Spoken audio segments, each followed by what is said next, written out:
Welcome to the ISM Career Chat podcast, where I will talk with industry professionals about their expertise. Don't forget to hit the follow button to get your dose of career stories and industry tips. And the second most interesting experience was the mission in Afghanistan for the half of the year, where basically every day, every hour, you're abroad and nobody is counting your working hours, nobody cares because the work is within life. Their guest is Povilas Pliskauskas, an IT operations manager at Cencora. Povilas got his master's graduate here at ISM in business management and innovation and technology. Hello, Povilas. Hi.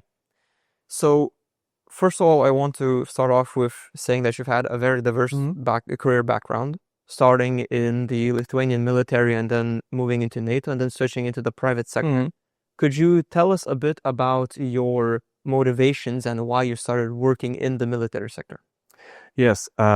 So the reasoning why I chose the military, around 2010, I supposed to end my high school. It was in the middle of the economical crisis. So seeing from the news that the students are struggling to get a job, all that stuff, I started to browse, where I can have a secure job after finishing my university. So the military forces felt like a natural pick because they guaranteed, free education. Besides that, or housing, feeding, all that stuff, basically. And most importantly, 5 years after you finish the university, get the secure job. So, for me, coming, from not that rich of the family, simple workers family, it felt like, a good choice because I saw how my parents, struggled during that period. Plus, I had my uncle. He was also an officer in the forces at the time. So maybe a good example in the family.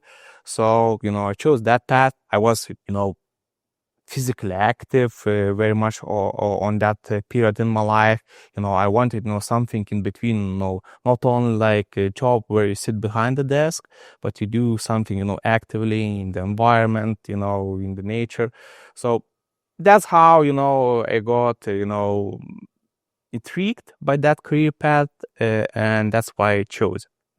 Okay, that's very interesting. You mentioned that you had a secure job of 5 years after your studies. Yes. But most people who aren't familiar with the military industry believe like you're just gonna go to the military, you're gonna be there for 9 months, and you're just gonna be a simple soldier. Can you tell us about what like actual career paths look in the military? At that time, there were no conscripts, so-called, called out people from the country. It was purely volunteer based type. So I was volunteering, due to those benefits, let's call them like that. And it has a structure, let's call it like that, some rules that are not questionable. So that's, let's say, for the person who is loving its free will, free lifestyle, that might look, troublesome. But it's all myth. Everything is adaptable. From my point of opinion, it helps to build a character. Maybe understand your country more, because the history, civil duties, all that stuff, is a big portion of the military stuff. Not only like, you go to the shooting field often or something like that. There's a completely separate science because you need to learn many new things, how to move in the field, how to act in the public environment. For example, there are limits that soldiers cannot do. For example, they cannot walk and smoke in the street, they cannot walk and eat in the street. Those are things that people might not be aware. How you're supposed to dress yourself in the environment, how shoes you're supposed to look like.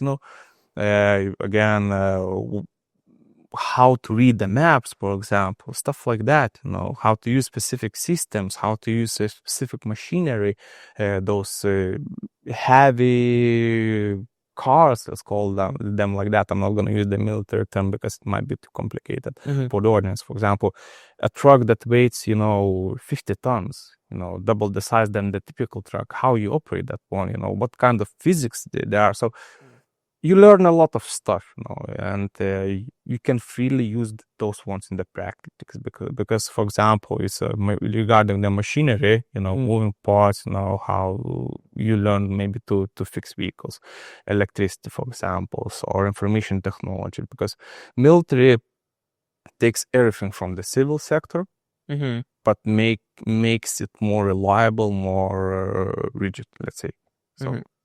So it just teaches you everything. Yes. And makes everything better and more secure. Yeah, it might be overwhelming because the amount of knowledge is big. It's being pushed into you.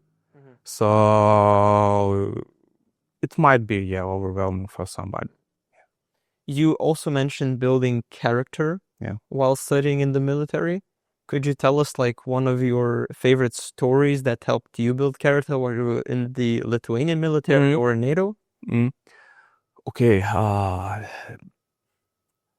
The most interesting experience for me were the studies themselves, because both your body had to be trained, your mind had to be trained, your leadership skills had to be trained from the zero sometimes, because you take a person from the street and that's unaware about anything, I understand there are people that are like participation of rifleman units started from their teenage years, something like that. I was in none of those. I was just curious, about the career path, and there's a shock initially, but it builds you up, if you manage, how it's told you, but doesn't kill you, makes you stronger. So basically that's how it is. You overcome challenges day by day, you learn something new, and maybe a situation that felt stressful like a few months ago, a year ago, it repeats itself, and I have experienced this one, I know how to react. So that's what military is about. They train you to react to the various scenarios in the life. Let it be like leading people or doing the warfare, stuff like that. So the academy was a good school. And the second most interesting experience was the mission in Afghanistan for the half of the year, where basically every day, every hour, you're abroad and nobody is counting your working hours, nobody cares, because the cost is the human life in that matter. So you always need to prepare, and you still need to find a routine, because routine helps you to be prepared. You need to sleep well, you need to eat well, you need to exercise, do your stuff with the computer or machine, all that stuff. So routine helps. You need to create a tempo, let's call it like that. So that's the small secret, let's say. So if I heard you correctly, you said that you were deployed to Afghanistan for 6 months. Yes. And what helped you most was a routine. Yes. Just building a routine to help you keep up physically, mentally, and everything. Yes. Okay, so if you already had experience making this sort of routine to help you in all sorts of various aspects, can you tell us a bit about your day-to-day life as an IT operations manager at Cencora? What does your day-to-day look like? My days start relatively early because I work right now in 12-hour shifts. So I have to wake up at least 1 hour prior. So working day starts at 7 or at 6, depending if it's winter time or summertime. Right now we're in the summertime. So 6 a.m. you wake up, daily, morning routines, dress up, drive to the office. And at least for me, most important step is to meet the team, greet with each other, small talks, for some it might look insignificant. For me, it's like a tool to keep a human interaction, or to keep, the connection with the guys. Can let it be a common cup of coffee, tea, something like a common breakfast with the team.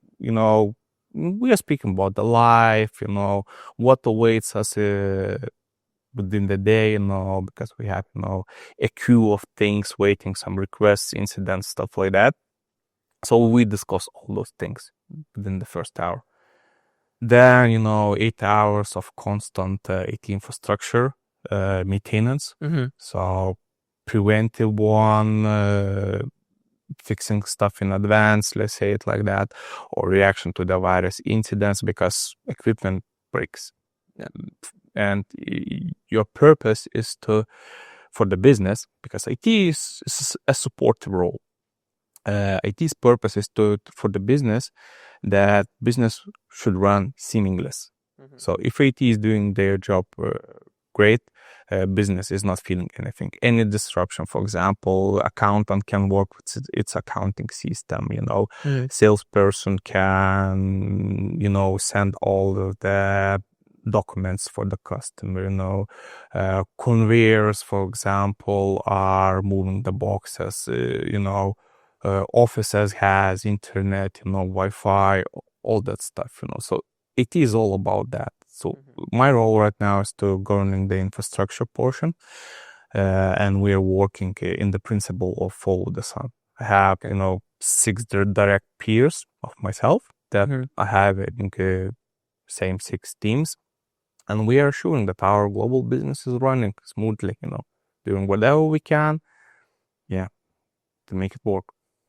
So would you say that waking up, going to your job, and then immediately talking to your team, having that human connection is as natural as brushing your teeth in the morning? Yes. For me, it's a must, because it's like, measuring your own pulse. Because you might not be aware, maybe something happened in that person's life, some tragedy, whatever, or huge, meaningful event. Maybe they got a childbirth, something like that. That impacts the mood of the person, and mood impacts the performance of the person. So maybe you need to be aware as a manager, as a leader. Maybe I need to be more easy on that guy, or maybe you feel that person is inspired today. He can do more. He's willing to do more. So it's about sensing the pulse, sensing the temperature of the person. So you need to build proper empathy, in my opinion. I see. Then moving on, one more thing I'd like you to ask you is, since you went, as you mentioned, the military industry because of security, why did you shift from the military sector to the private sector? What is your motivation for that change? The conditions, let's say NATO impacted that one a lot, because NATO, not like our typical Lithuanian military forces, are really close to the business, to the various contractors. They try to use the best standards in the market, still secure ones, reliable ones. So you are forced to do a lot of certification. For example, when you're working with NATO partners, they might not let you in a specific domains, let's say domains, so it's more like technological name. So you need to be accredited to use our equipment. If you don't have a specific certificate, doesn't matter what's your prior experience, you need to be certified to even touch some stuff. Power generator, server, printer, laptop, doesn't matter. So I had underwent a lot of certification in that time. And when the time came to rotate, because that's the natural thing for the officers in military forces, every 3 years they are enforced to rotate. That's how they ensure that person is not stuck to the same area, let's say. That's how they are growing. And that sometimes, when you start planning family, it creates a collision, So at that time, I started thinking, when I went back to the Lithuanian portion of the military or structure, I had a lot of certifications that are valid for the market. I had an ambition to grow. I wanted to build a family, I needed less wandering around the world, because once I counted, I spent half of the year abroad, and half of the year in the country, and that's not the conditions to build tangible relationships with the partner, let's say. So I wanted more stable lifestyle, but I still wanted to know something new, and then business was always intriguing for me, because if not that economical crisis, probably I would have chosen the IT studies straight away. But I wanted that security, I wanted things to get settled down, stable, because I was always curious since my early years, teenage years, about the computers, about the technologies. That's probably the interactive of my father, because he was an electrician, good with the engines, stuff like that. So naturally, I touched that stuff with my young hands, let's say. And I wanted to continue on, but this instability, this job insecurity, let's say, forced me to postpone this idea. That's how, even in the military, I chose to go with the technology, go with the IT, because we had opportunities, to choose, the units where we want to serve, and I wanted to be as close as possible to real life support, because there's that tactical level, those, battle units that are always trained to do the battle in the cities, in the field, whatever. I wanted, to be in the support role, So I started from the logistics in the military, then transferred to the information technologies. And that's, how I grew my knowledge about the IT. IT is irrelevant again.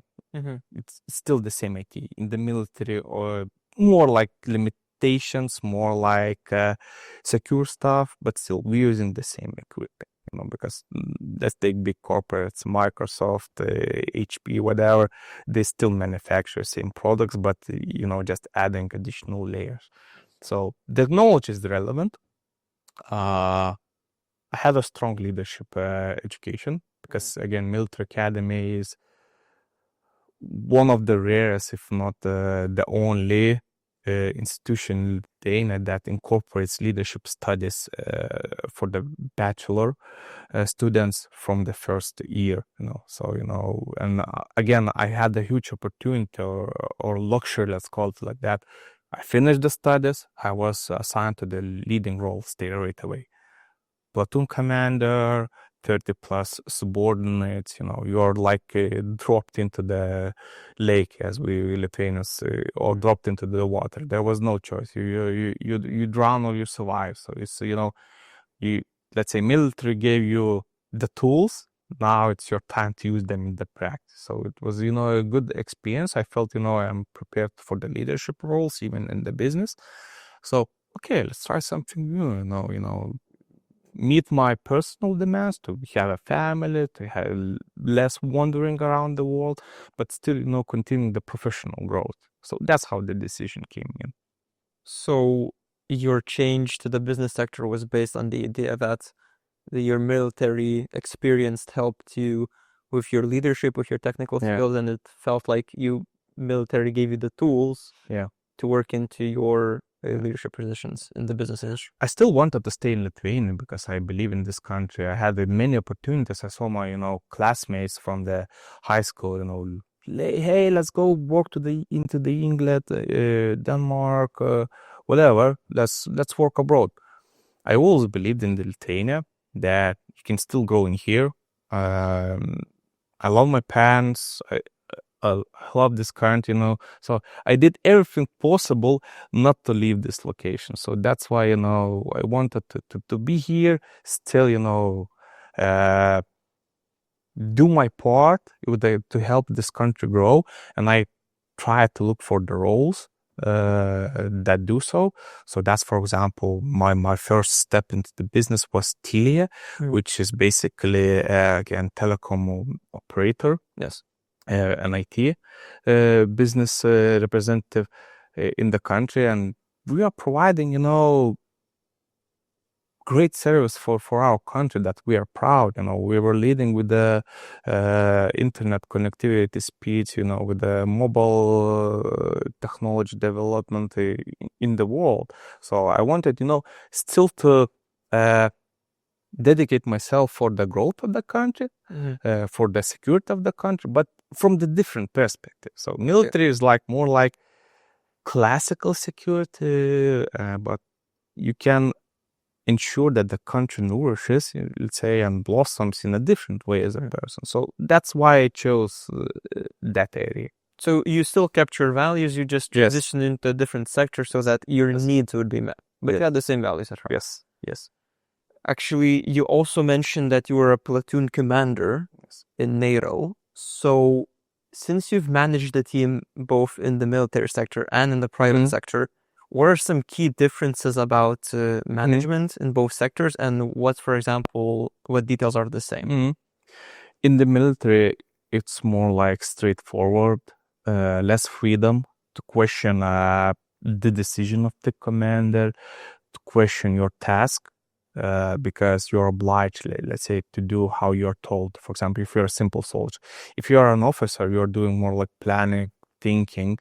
What was fascinating being an officer in the military, that majority of your work starts or is done, let's say, before actual real life support scenario. For example, you're preparing for some kind of military exercise support, you need to deploy the equipment, all the stuff. So you need to plan how many servers you're taking with you, what vehicles you're taking, how many people you need, how many cables, all that stuff. So you do all that planning, create a plan, represent it properly for the guys that you have in your hands, ensure that they understand what needs to be done, and then everything starts working like a clock. So and you are just observing and maybe reacting to unforeseen, issues. So that was the beauty of it, if you do it correctly. If not, you're struggling. So things like that. In the business, people sometimes are more ambitious. Maybe they're young, they're not aware what they want from their life, They might be coming straight from the university, or might be in the sector for 20 plus years. So you need to manage all that stuff, let's say. More persuasion than strict commanding. That's the main difference, One is, you're enforced by the law to listen for your commander. Another one's more like discussions, more communication, like equal communication, because the engineer that we have is definitely having more technical knowledge than you are, but you have more holistic view on what is demanded from the C-level executive, stuff like that. So if you manage to connect all those dots, something great happens, and that's the difference, more like a balance, more like diplomacy, this kind of approach, negotiations, let's call it like that. One is strict, one is more like talkative, more flexible. And you yourself needs to be flexible as a manager. You cannot strictly say no discussions, question closed. You cannot do it like that in the business. Okay, so then if you can't do it like that in the business, what do you do? For example, you mentioned that, for example, you have a student that came and is ambitious, and for example, you mentioned an engineer who is very experienced in the same team. How do you encourage teamwork in that team that you are managing?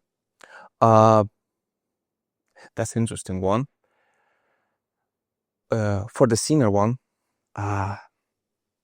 you encourage him to share the knowledge, because there are seniors that are really protective for themselves. They try to keep everything within. They don't want to share because they feel that, my job will be taken then, because the younger, more faster person is coming in. Usually that's not a problem if you manage to work it out correctly, because they can let's say add add more if they work together.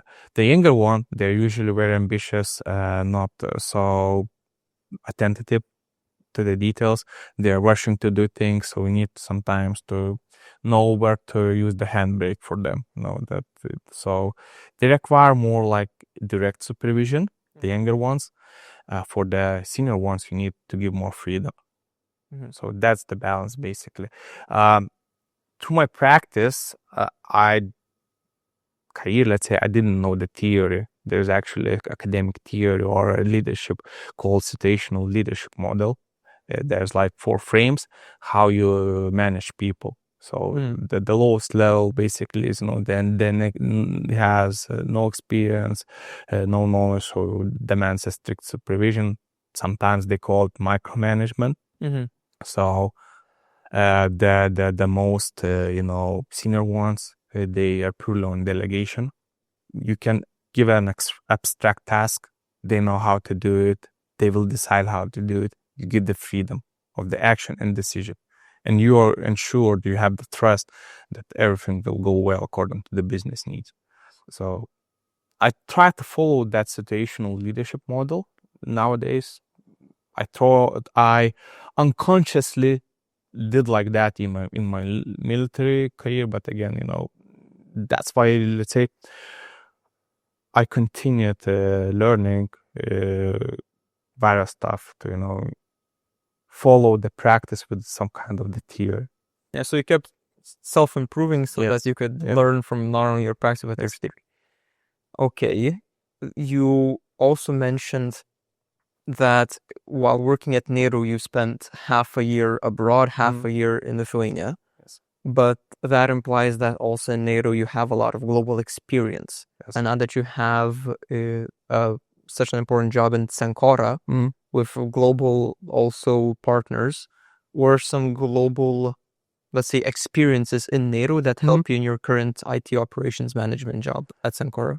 Definitely just working with the different nationality people, because they have their cultural things, let's say. Italians and people from Turkey, they love coffee. So it's very impolite to neglect the offer to drink a coffee with them. And they're drinking pure dynamite, let's say it like that. They're drinking really strong ones.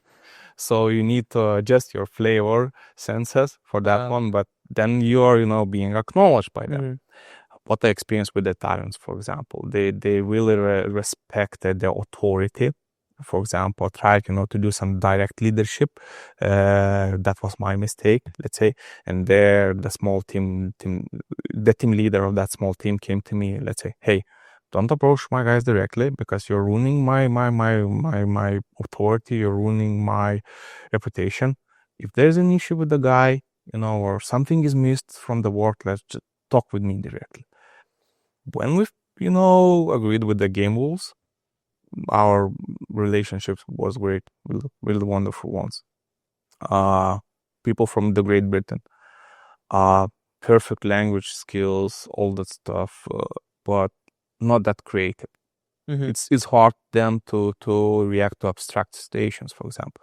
They need to have an instruction, a manual. They're so used to do only the things that are written somewhere. So by the book. Yeah, by the book. Follow something. When we have a situation when you need to be creative,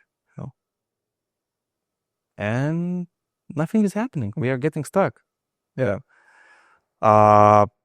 People from Czech Republic, Hungary, Finland, they're more like creative, let's say. But then the other thing, or another pitfall appears, they tend to not follow the procedures.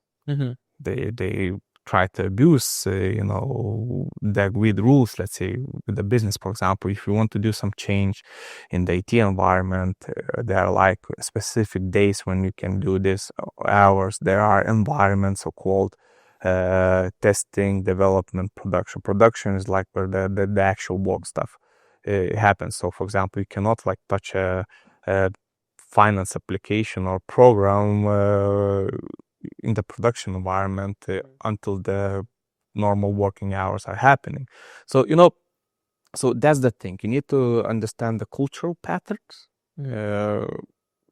Learn the history a little bit, so that's important for me, because some of the behaviors of the people might be caused by the history or by the religion that they are following. And yeah, you need to learn a lot about the people, do some background research, sometimes learn through painful practice of what is their behavior. So just learning to watch and listen, from my opinion. Okay, so think about societal change, think about the social like culture, what could be different. So since nobody's perfect, just be able to adapt, correct? Yes. Be reactive. Just be reactive, right? Yes. Okay, so what would you tell to university students who are currently thinking about starting their career in the military industry? What were some tips to like for them to keep in mind if they want to look into it? People are different there. They might look with strange faces, unhappy all the time, all that stuff, but they're usually good persons. So when you go past this, scary faces of the people, all these rules, there are many like things that you have to follow. It's interesting. It's really, really intense sometimes. And that's that might be a bothersome to some, because they have to react to many things. For example, everybody sees what's happening with the politics nowadays, and government institution, military is a government institution. Sometimes they need to react ASAP. Yeah, so let's take recent incident with the U.S. soldiers and the swamp thing. Yes. A lot of things happened, just like this, And probably I understand a lot of government personnel had to be called out even during their night, official day offs, stuff like that. So you need to be prepared for strange scenarios. That's the beauty of the thing. You learn to overcome the challenges. You learn the stuff. So if you are into it, let's say, that could be an interesting, career step. But there are like still differences, let's say, from the business and the public sector. Okay, so adapting to various different situations is something the military teaches you. Yeah. But daily. Okay. But you also mentioned earlier during your deployment that routine was super important. Yes. So what are some of the things that came from the military sector that help you manage your stress levels and your work-life balance? Trying to dedicate time, let it be exercising, let it be family needs, being with a partner, being with the children, always being conscious of your time, of your routine. There are always like variables that might happen. For example, you were driving, your child into the kindergarten, and there's like sudden traffic jam or heavy weather and something like that, and you're late for. So you always, you need to have a default plan, let's say, for your day, and like plan B or even plan C for your day if something that you cannot control happens. So that's what I learned, to be prepared for different scenarios through the day, let's say. You can get sick, let's say, when you have children, you bring the child in the morning to the kindergarten all healthy, the next same day, evening, it's coughing, and you know that within 3 or 5 days you will be sick also. And you need to also rethink your performance. Maybe you had an important meeting that you need to review with your customer, something like that.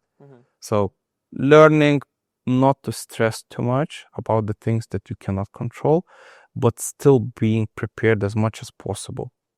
So preparing plan B, C, D, and E, just so you would not overthinking stuff. Yeah, because that can be another pitfall for yourself. You can get lost in your thoughts.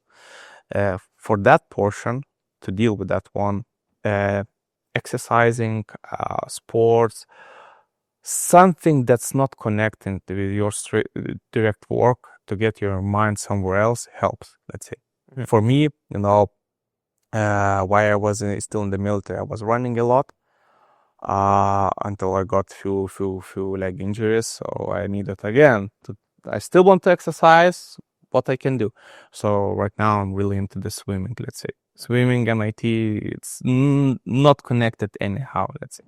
Still, it's a full body workout. It helps me, to run away from all those stressful stations and stuff like that. And then you're sleeping like a baby because you go to the pool after the work day, and then you sleep well and you're reset. So, I mean, you were doing what the military taught you. You adapted to your new circumstances, Yes. and then Yes. you went moving forward. Yes. Would you actually have any other tips for university students who have started their career not in the military, Mm-hmm. but just overall broad general tips to give them, like for their internships, for example? Mm-hmm. General tips for the students. Younger people tends to be real ambitious. My mistake, maybe thinking too well about yourself, that you can do everything. You're young, you're smart, the future's bright for you, all that stuff. So a lot of ego comes out of it. But in the market, there are still elder people, more experienced than you, and you need to find the limits. Yes, you need to grow, but you need also to respect different people, different expertise, because from those senior people point of view, you are looking really strange, let's say, like that. And not to burn yourself, because that ambition might be too hot for you. So let's say, still be brave, but respectful at the same time, respectful to the lectors, because usually there's, like in the ICM, those are experts, or I don't know, super experts in their areas, 20, 30, 40 years in the field. So if you are failing with the initial connection, they're not gonna be open for you and not gonna share spicy details, let's say, or expertise, and they will do everything in the shallow way. Avoiding that, they are your resource. So build a connection. Don't be afraid to ask stuff, because by asking, you get the knowledge, you get the information. That's why you're coming to the university. That's why you're coming into the work market here. Everywhere is like a pool of information, let's say, for your growth. So if you're using that in a smart way, you can build something great from yourself. So you would tell students to be curious, to ask questions, to be brave, to still be ambitious, but to be humble. What I saw many times, let's say, people are afraid to ask because they're afraid, to cause like inconvenience for the group. For example, you're in the auditorium, the lecture is going, but you're internally urging to ask something. But you know that some of your classmates are willing to go to the party, like leave the campus straight away and so on, and you feel not comfortable asking the question, delaying them and so on. So you need to find the balance in between your internal urges and between the needs of the group, let's say, because there's like that lamp principle, let's say.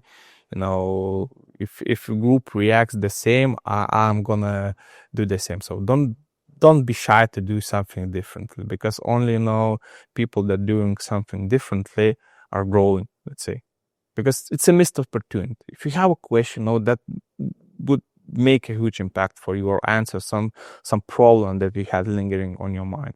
Just ask, That's why people are here around you, That's why you are dedicating your own time, to get the knowledge.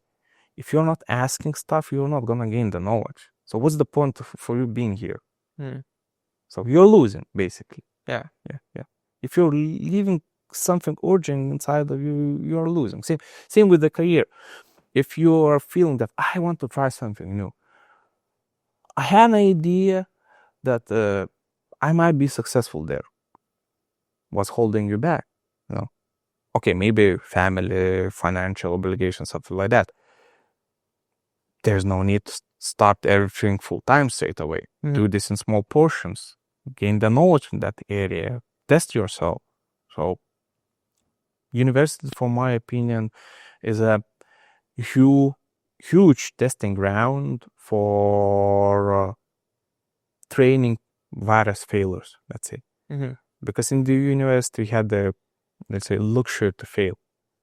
Luxury to ask. Nobody is gonna,